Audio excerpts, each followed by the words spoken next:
Hi, what's going on, man? How are things? Happy Thursday. All good. How about yourself? Yeah, can't complain. I mean, we're about to the weekend. I'm always excited for that. Oh yeah, Ready to relax a little bit. 100%. But yeah, man. Obviously, a lot going on in your life these days. Got the big event coming up. I mean, overall, man, just how has like the beginning of 2024 been for you?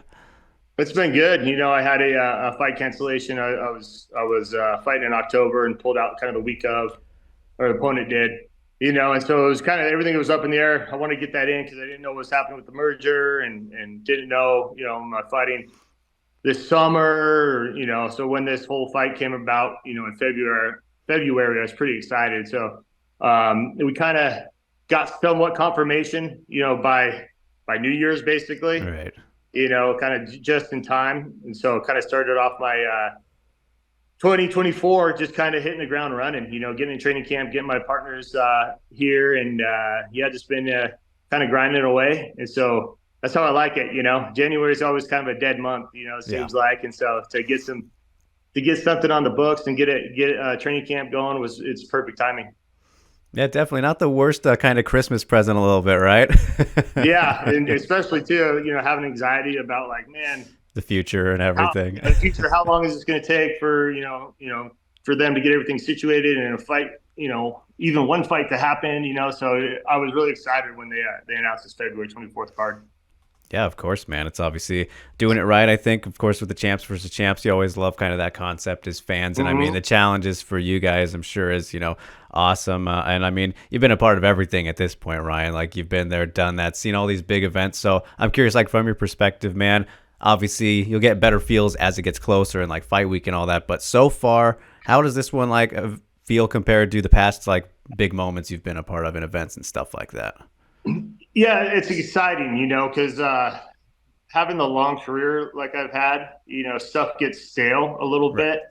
bit, and opponents have been he was having some a lot of rematches and all that kind of stuff, and so just like when I came over to Bellator and I was asked to do a heavyweight Grand Prix, go up a weight class and all that. That was exciting, refreshing. It was something new, and then kind of jumping around both weight classes. And now that I'm a kind of heavyweight only now, I was like, okay, rematches are in store again. What's next? And so this came about, and a champ versus a champ, organization versus organization is super cool, obviously for the fans, but it's awesome for us and for me in particular because I love these sort of things and it's new blood in there. I didn't even know who Renan was before this, and so to dive in and watch his film and we went out there and won the PFL championship and then now we get to mix it up promotion versus promotion with a stacked card. It's super exciting.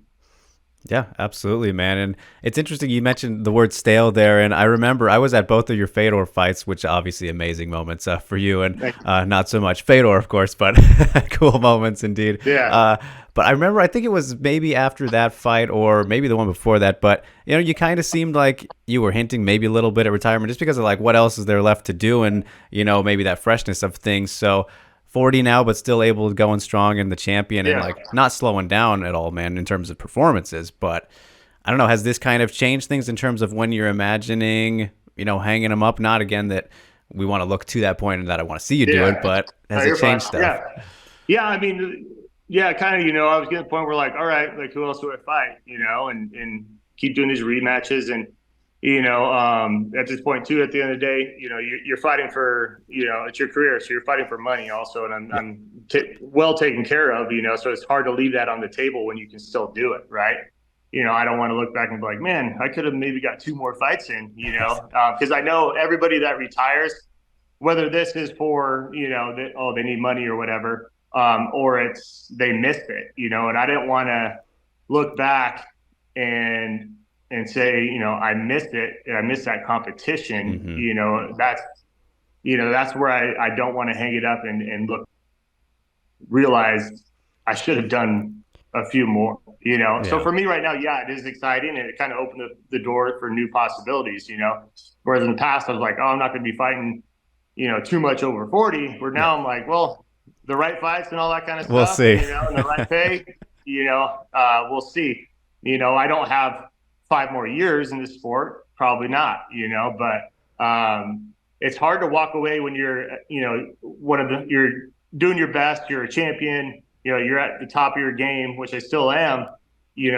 Why would you walk away from that? And having a conversation with Dan Henderson, we were talking about, his longevity and how late he fought age-wise into his career. Yeah. He's like, man, I felt my best around 40 or 42 years old, and he's like, why would you stop? And I'm like, yeah, that's a good point. I was like, he's also Dan Anderson, though. Yeah, exactly. He's like 100-year-old sea turtle. Yeah, exactly. Oh man, yeah, that's so true. I mean, at this point though, Ryan, I'm curious. I always love asking guys like in your position who have accomplished so much, and had all these incredible experiences, man. Like at this point, of course, you want to continue to get more and have that opportunity in the next fight. But at this point, right now, as we're talking, like, what would you pinpoint as the greatest career accomplishment? You've got so many to choose from. Yeah, the first thing that comes to mind, is, well, I'll say the first one, kind of backtrack to other kind of notable ones, but it's beating Fedor, becoming a double champion, not doubting myself, but, curious of how I do at heavyweight, and then throwing myself into a Grand Prix, running through that tournament and, dominating that tournament and then beating Fedor and getting, I have the, light heavyweight champ on my shoulder championship. I have got the heavyweight put on, the tournament champion. So I had 3 belts there. Yeah. My family was in the cage. It was 35 seconds. It was highlight reel knockout. It just doesn't get any better than that, really. So that would be one of the, I think, regardless of what happens in the rest of my career, that's kind of the one that kind of stands out and I think about every time. And then going out, to my earlier career, my first big fight, you'd call it, with a name opponent, with Keith Jardine in Australia. And I remember that's the first and only time I ever threw up before a fight. Really? In my mind, because I was young, I got thrown to the wolves right away. Yeah. I was just a wrestler. And I'm like, all right, am I on this level? Is there a whole new level that I don't even know about it? He just got done beating Chuck Liddell. And I'm like, I was watching Chuck when I was younger, and I'm like, man, I have no idea what to expect. And I went out, how weird he was. He threw his weird punches at me, and I'm like, oh, I'm fine. I got this, right? That one, beating Rampage in Japan, in Tokyo was a cool experience, and last fight UFC, beating Nogueira, in a 5-round main event, down in Brazil, getting yelled at the whole time was a good time. And then, obviously winning title, light heavyweight title in Bellator, but I think the standout one was that heavyweight championship with Fedor. Yeah, totally fair, man. I mean, that was the second event that I covered, as part of this career. And I will never forget, like, still, I don't think, even like I've been to some of Connor's fights and stuff, I've never seen a guy with like an aura and that kind of, just a crowd around him wherever he goes with Fedor. That was really like eye-opening to me, just outside like of weigh-ins and stuff. He's just got a group, like he's that guy. Yeah, and then, he is one of my favorite fighters, and then, it was different too, because they did the Russian anthem, whatever you call it, and the national anthem for US. So it took a lot longer, right? And it's just like, hey, you ready? Let's go. And the fight's just over. My whole camp, I'm like, don't put it on the pedestal, right? He's just a guy. Don't put him on a pedestal. And so I remember looking over there. I'm like, what is he thinking? You know how he is, right? Yeah. So, I'm like, nope, stop. We're good. Let's go. So when it finally started and it happened that quickly, I was just kind of in shock. It's just one of those, being in there with a legend like that. And I've been in with a lot of legends, but that was the one where I had to keep checking myself. Right. Yeah, definitely a very unique experience, man. And to get it done twice, even more props to you. But yeah, Ryan, of course, still making the history and the accomplishments, man. But before you do retire, we got to get the master thrown in there at some point with the announcers, man. I'm begging them. I've tried a couple times. I even tried to do it. I did Submission Underground with on Chael's deal, right. And I told him, I was like, the master, whatever, and he was like, okay, no problem. And then he thought about it and was like, we can't do that. It's on Fight Pass, and I'm trying. Someday, yeah, in some Yeah, capacity. I probably shouldn't do it over in Saudi, but maybe Yeah, sometime. maybe not this next one. But yeah, man. I mean, just as for the matchup specifically, obviously he's one of the bigger guys, maybe the biggest guy you've ever fought, at least in terms of height, for sure. Yeah, He should be playing basketball. yeah, Uh, is this matchup though? A lot of people look at it, of course, I think as it's not grappler versus striker, but in terms of the strengths, you have the yeah. very clear advantage there. So I'm curious, like, do you think it is as simple as getting him down to beat him? Like, not to give away game plans or anything, but this is just kind of how it is with you guys. Yeah, I think so. If you studied him at all, you know that he is taken down pretty easily and he can't get back up.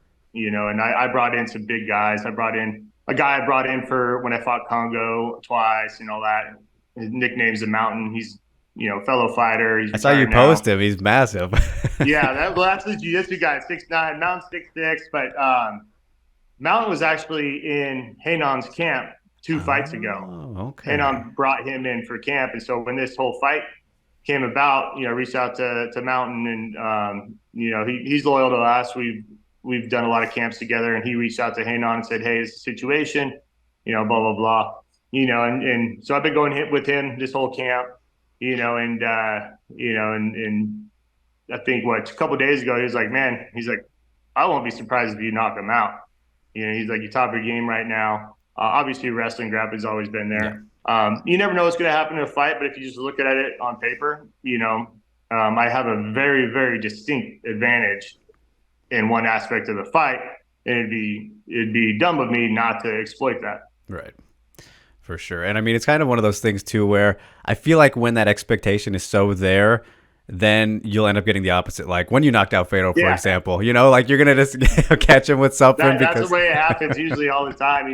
And the thing is, why that happens also is, your opponent's expecting something, right. right? And what makes me very good out there is I mix up my takedowns and my striking very well. With my feints, you don't know if I'm going in for a Hmm. double leg or I'm coming back up with a right hand and then down and up, and it confuses a lot of people. And so that's why you kind of get those two.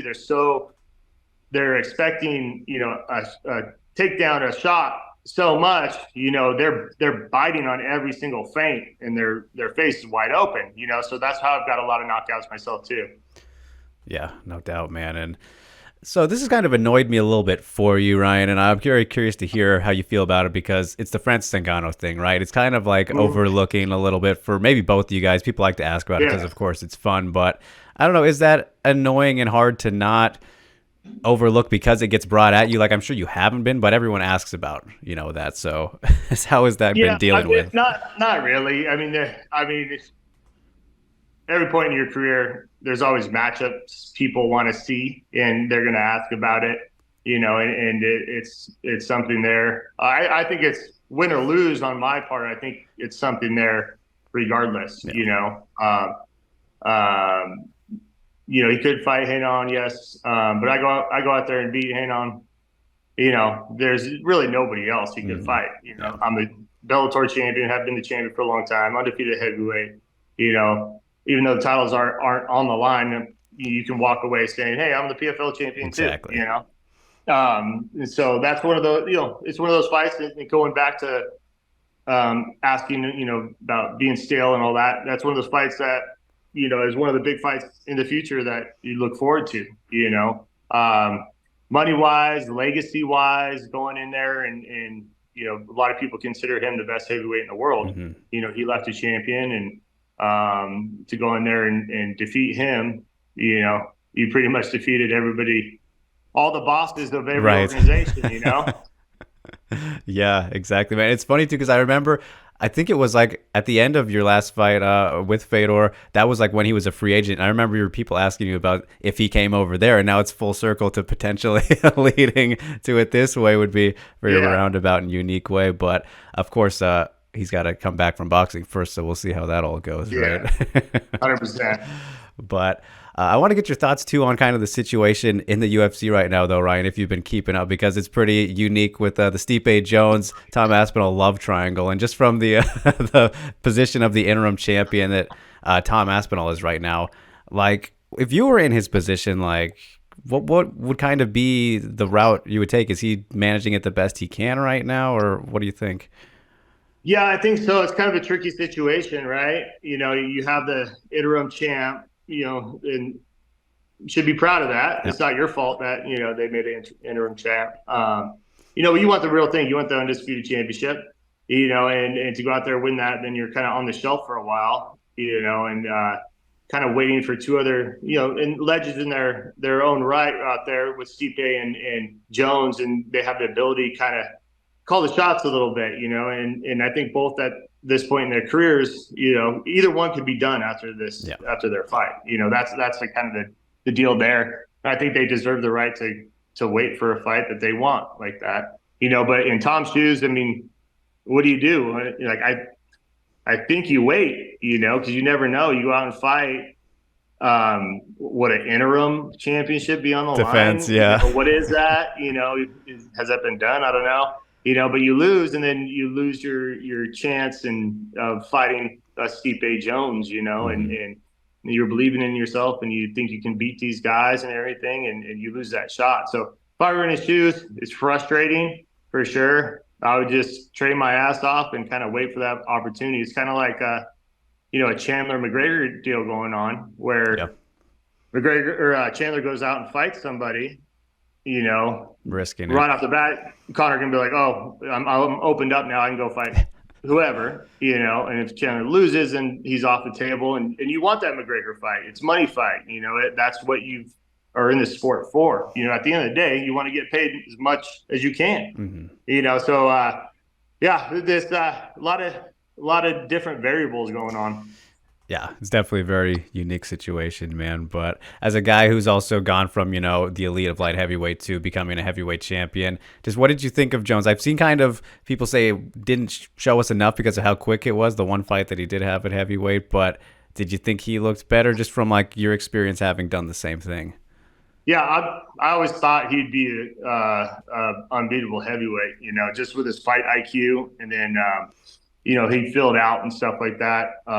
The one deal people always said about Jones, if he got connected on with a big heavyweight, Right. which he does get hit, how would he handle that? But now that he's definitely a true heavyweight and all that, with his fight IQ, with his athleticism, with his length and his variety of tools that he has and uses. I think he can tear through that division too.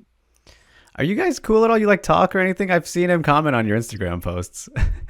John and I, yeah, I Yeah. mean, he comes out here every once in a while. We haven't seen him in a long time. Okay. We sat next to each other on a plane one time coming back from like the Arnold. That's kind of the last time I seen him. But he asked for some help. I forgot who he's fighting a couple of camps ago when he was kind of doing some stuff with Henry out here in AZ. But I was training for a fight at that time too, so I couldn't. But yeah, I mean, we're cool. I would train with him and stuff. The Stipe thing would be kind of weird because I've trained with Stipe a Right. little bit. He brought me out, so I don't like to kind of muddy the Conflict. waters in Yeah. that aspect. But any other fight, yeah, I'd help him out. Yeah, right on, man. Obviously, either of you guys aren't bad ones to go off of, and it's cool down the line after having fought each other. So that's a fun little Yeah, reunion. yeah. I mean, it's MMA. You're gonna have some wins, some losses, and it is what it is. We're all in the sport kind of together, and him and I kind of came up at the same time too. So Yeah, definitely, man. So, all right, Ryan. Well, I don't want to keep you too much longer, man. But before I do let you go, just got asked since it is still the new year at the beginning. I mean, geez, we're already in February. It's crazy to get January out of the way yeah. already. But overall goals for you, man, this year, like not just MMA related, life in general. Like, is there anything specific? Are you a goal setting type of guy when it rolls around, or what's kind of the things you want to do this year? I'm kind of a goal guy when I know there's something on the table. Mm, When I see something, I'm like, okay, I'm going to go out and achieve this. Yeah, for me, just kind of set myself up outside of mixed martial arts. My goals are always the same in MMA. Is to go win that fight in front of you. I'd like to get a fight with Ngannou this year too. Would be great.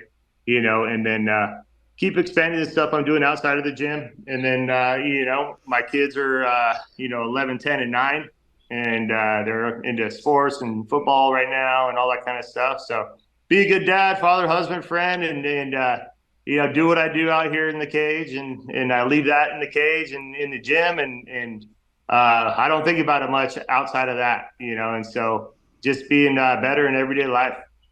Can't beat that, man. And getting some hunting in, right? I've seen you. You're big on that. 100%. Yeah, I mean, we on the board for an organization, we take out 100% disabled vets out hunting. Okay, It's one of cool. the most rewarding things, really, that I do, and been friends with a lot of these guys I've taken out, since that time when we met. So that's one of the things I really enjoy outside of this, and try to my way of giving back for sure.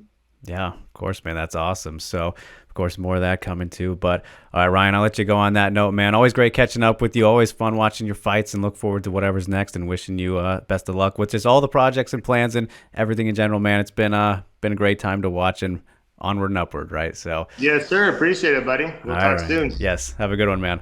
See you later.